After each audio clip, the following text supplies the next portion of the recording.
परीक्षांचा माहोल आहे. काही जणांच्या परीक्षा सुरू झाल्यात, काहींच्या सुरू होणार आहेत. पण घरात अभ्यासाचं वातावरण मात्र तयार झालेलं आहे. आणि पालकांची एक तक्रार, मुलांचं अभ्यासात लक्ष लागत नाही, काय करायचं? त्यासाठीच आजचा हा व्हिडिओ आहे. फार प्रस्तावना न करता मुद्द्याचं बोलूया. आपण आजच्या व्हिडिओमध्ये 3-4 गोष्टींचा विचार करणार आहोत. एक म्हणजे मानसशास्त्रीय दृष्ट्या कुठले उपाय करायला हवेत ज्याने मुलांचं अभ्यासात मन लागेल. दुसरं म्हणजे ज्योतिषशास्त्रीय दृष्टिकोनातून सुद्धा काही उपाय असतात का, किंवा वास्तुशास्त्र सुद्धा यात महत्त्वाचं असतं का, याही गोष्टींचा विचार आपण करणार आहोत. त्याचबरोबर मुलांचं आरोग्य, ते सुद्धा अभ्यासावर कसा परिणाम करतं याही बाबतीत बोलणार आहोत. चला तर सगळ्यात आधी बोलूया मुलांच्या आरोग्याबद्दल. संतुलित आहार आणि पुरेशी झोप हे सगळ्यांना माहिती आहे की मुलं जर आरोग्यदायी खात नसतील आणि योग्य झोप घेत नसतील तर त्यांचं मन एकाग्र होणं अवघड आहे. म्हणून मुलांना सकाळी सकाळी प्रोटीनयुक्त नाश्ता द्या. परीक्षेच्या काळात तरी त्यांच्या आवडीनिवडी थोड्याशा बाजूला ठेवून त्यांना पौष्टिक खाण्यावर भर द्या. मुलांच्या आहारात हिरव्या पालेभाज्या, फळांचा समावेश करा. परीक्षेच्या काळात जंक फूड आणि साखरयुक्त पदार्थ टाळा, कारण त्यांनी आळस भरतो, झोप येते, कंटाळा येतो.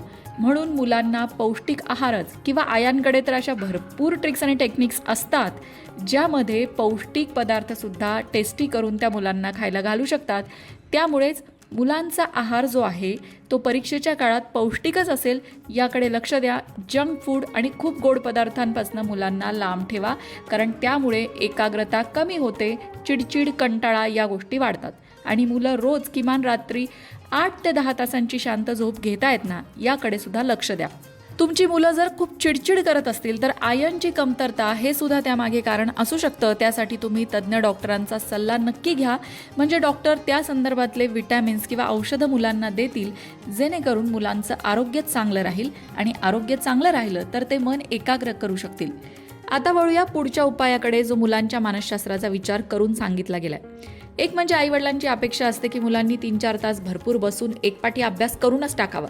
पण ते शक्य नसतं. अर्थात मुलांचं वय जर मोठं असेल, मोठ्या वर्गातली मुलं ते करतही असतील, पण साधारणतः 6वी-7वी पर्यंतच्या मुलांसाठी 30 मिनिटांचा अभ्यास आणि त्यानंतर 5 मिनिटांचा एक ब्रेक गरजेचा असतो.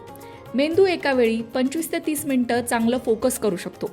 त्यामुळे मुलांना सांगायचं की 25-30 मिनिटं पूर्ण फोकसने अभ्यास करायचा आहे, त्यानंतर तुला ब्रेक मिळणार आहे. सगळ्यात महत्त्वाचं, परीक्षेच्या काळामध्ये मोबाईल, TV टाळायचे आहेत. झोपण्याआधी 1 तास तरी किमान स्क्रीनपासून मुलांना लांब ठेवायचं आहे, कारण या सगळ्याचा परिणाम एकाग्रतेवर होतो. आणि हे सोपं मनोरंजन आहे, बटन दाबलं सुरू झालं असं मनोरंजन आहे. आणि या मनोरंजनामुळे मुलांना परीक्षेच्या काळात एकाग्र व्हायला भरपूर अडथळे निर्माण होतात. म्हणून आईवडिलांनी या गोष्टी कटाक्षाने टाळायच्या आहेत. मानसशास्त्रीय दृष्टिकोनातनंच आणखीन एक उपाय आहे, तो म्हणजे पॉझिटिव्ह अफर्मेशन्स. मुलीला रोज म्हणायला लावा, माझं मन शांत आहे, मला अभ्यास समजतो आहे, आवडतो आहे, मी लक्षपूर्वक अभ्यास करतो आहे किंवा करते आहे, असं मुलाला रोज म्हणायला लावा. आता तुम्हाला हे थोडं बालिश वाटेल की असं म्हटल्याने काय होणार आहे, पण आपण लॉ ऑफ अट्रॅक्शन किंवा मॅनिफेस्टेशन हे ऐकलं असेल. सकारात्मक विचार मेंदूला दिले तर मेंदू सकारात्मक दृष्टीने काम करतो. म्हणून मुलांकडनं हे वाक्य म्हणून घ्या, जेणेकरून अभ्यासाबद्दलची त्यांच्या मनात असलेली आढी हळूहळू दूर होईल. तू अभ्यासच करत नाही, तू असंच करतो, तू तसंच करतो, असे निगेटिव्ह विचार मुलांना देण्यापेक्षा तू खूप हुशार आहेस, तुला फक्त जरा फोकस करायची गरज आहे, असे सकारात्मक विचार मुलांना देण्याचा प्रयत्न करा. हे तर झाले मानसशास्त्राच्या दृष्टिकोनातनं उपाय. पण आता वास्तुशास्त्राचे उपाय सुद्धा आहेत का? तर मुलांना अभ्यासाला बसवताना त्यांचं तोंड जे आहे ते पूर्व किंवा उत्तर दिशेकडे असेल अशा पद्धतीने बसवा. त्याचबरोबर अभ्यासाची जागा स्वच्छ ठेवा. टेबल जे असेल तुमचं स्टडी टेबल ते नीटनेटकं ठेवा. या सगळ्या गोष्टींनी एक सकारात्मक वातावरण निर्माण होतं. मुलांच्या अभ्यासाच्या टेबलवर गणपती बाप्पाची छोटीशी मूर्ती किंवा फोटो जर तुम्ही ठेवू शकलात तर अतिउत्तम. गणपती बाप्पा बुद्धिदाता आहे आणि त्याच्याकडे बघून मुलांना नक्कीच प्रेरणा मिळणार आहे. सगळ्यात महत्त्वाचं म्हणजे मुलांना सांगा, बेडवर बसून अभ्यास करू नये आणि आरशासमोर बसूनही अभ्यास करू नये, असं वास्तुशास्त्र सांगतं. आता वळूया धार्मिक उपायाकडे, अर्थात ज्योतिषशास्त्रीय उपायाकडे. ओम गण गणपतये नमः हा मंत्र मुलांना 11 वेळा म्हणायला लावा. यामुळे स्मरणशक्ती सुधारते.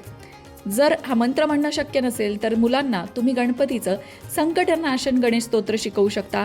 ते सुद्धा त्यांच्याकडनं दिवसातनं एकदा म्हणून घेऊ शकता. किंवा अथर्व शीर्ष जर मुलांना तुम्ही म्हणायला शिकवत असाल तर अतिउत्तम. त्यामुळे मुलांची बुद्धिमत्ता वाढणार आहे, त्यांचं मन एकाग्र व्हायला मदत होणार आहे.